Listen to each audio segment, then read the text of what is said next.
Hey guys, it is Kate here and welcome back to the Doing It Online podcast. Today we are going to be talking webinars and 3 simple tweaks you can make to make sure your webinars, which are still one of my absolute favorite ways to convert online, but make sure that they are 2024 proof. So basically how we can take the good old fashioned webinar and bring it up and into the new world.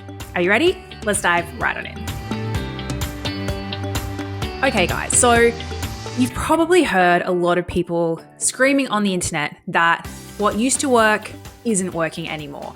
And people are lumping into that same category one of my favorite ways to sell online, and that is the good old-fashioned webinar. And when I say webinar, in case you are not familiar with what that is, a webinar is basically a pre-recorded, well, because I like automated webinars, but it's basically a video sales presentation. So yes, you can do them live. I pretty much never do, or you can have them set up to run on Evergreen.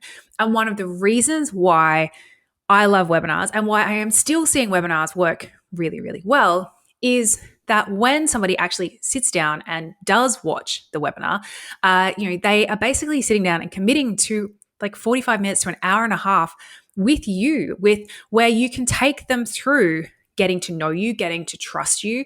You can teach them some things. You can give them some ahas, which makes them realize that actually this person knows what they're talking about and they're probably doing, they're doing things in a different way, and isn't that interesting? And then you can introduce them to your amazing offer, walk them through it in detail, tell them about all the bonuses, get them super excited about it, and give them the option to buy.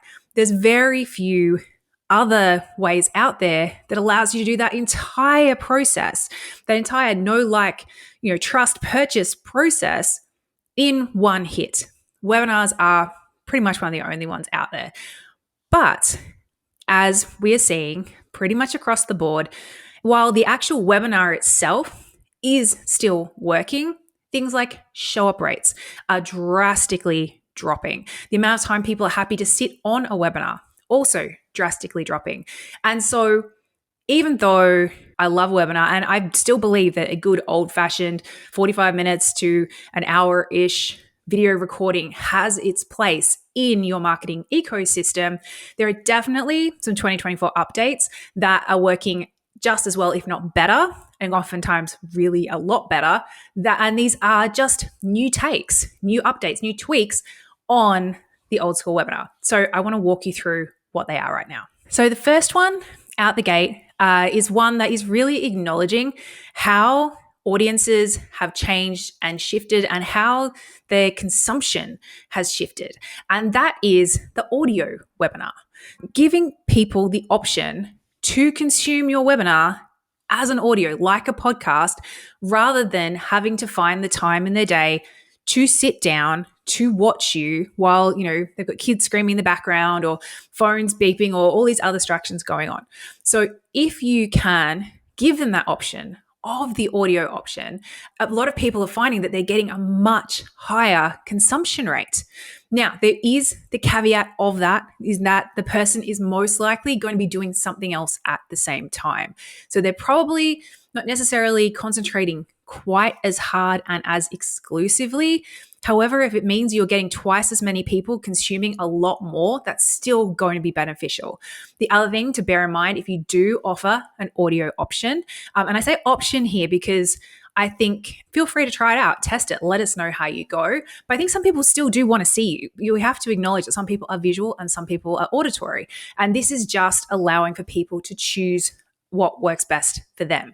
So when having done that, having said that, knowing that people are going to be listening to our webinar is going to change slightly how you share your content. It's not going to make sense to do a whole lot of visuals or visual walkthroughs. Like I love to do online calculations and demonstrations, and you can't really do that in an audio setting.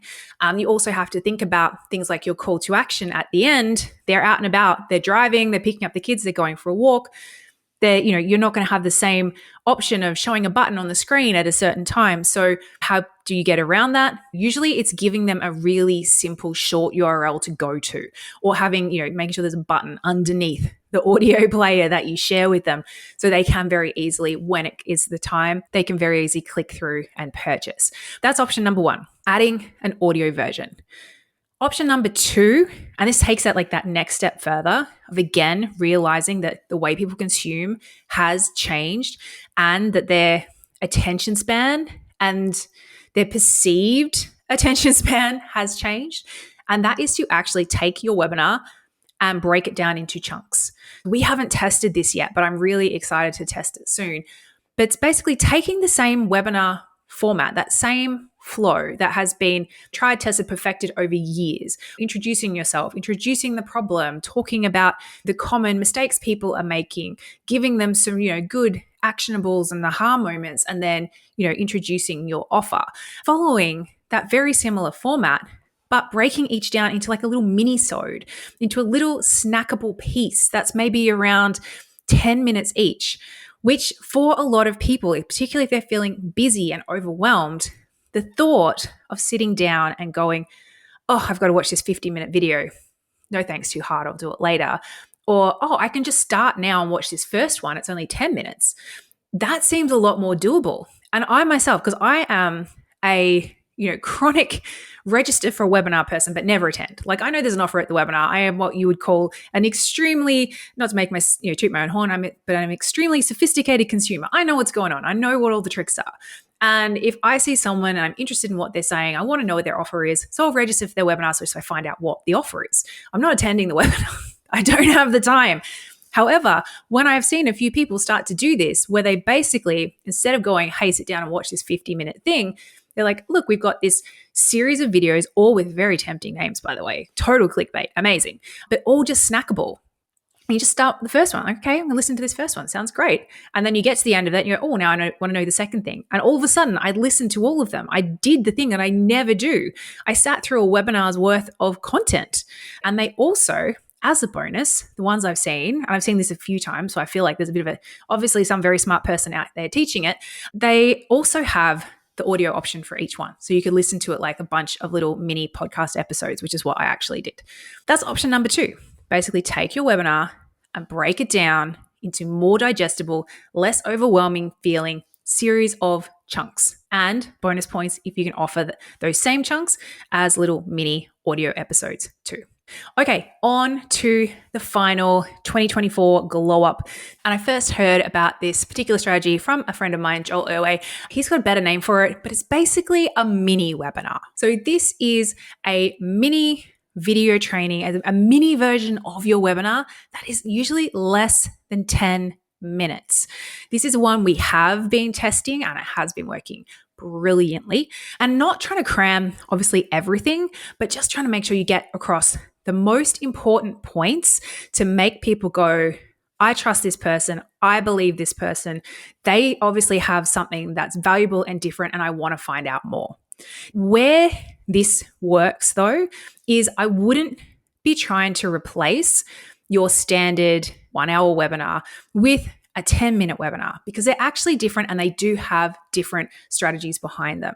That 10 minutes, while yes, it is enough to get people interested and wanting to find out more, it does not have enough marketing muscle to convert the same as the hour-long webinar. So whereas, the hour-long webinar, you can usually run cold traffic to it and have someone go from literally of never having heard of you before to purchasing one of your $500 to $2,000 programs within a few hours, doesn't quite work the same with that 10-ish minute mini webinar.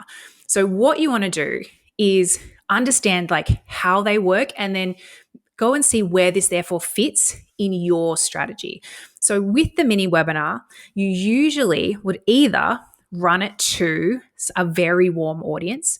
So for example, your warmest leads, running it to them. They're the ones who are already, they know what your offer is. They trust you. They've already shown interest. Like that could be a segment that if you're wanting to run it directly to sale could work. Or you need to add some additional marketing muscle behind it.